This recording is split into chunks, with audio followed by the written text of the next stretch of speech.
Friends, அப்பா ரொம்ப நேரமா தண்ணியவே பார்த்துட்டு இருக்கிறாரு. நாங்க நம்ம அது என்னன்னு பார்க்கலாம்.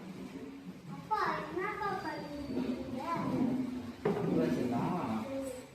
இந்த தண்ணிக்குள்ள லெமன் விழுந்துருக்கு. உள்ள கை விட்டாக்கா தண்ணி வெளியே வருது.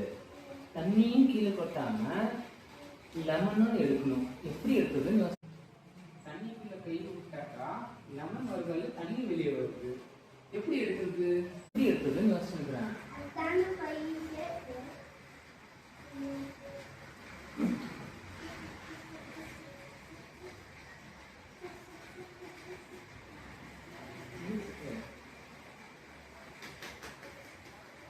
சூப்பர்ப்பா, தண்ணி கீழே விழுந்தாம எடுத்துக்கிறாங்கப்பா லெமனை.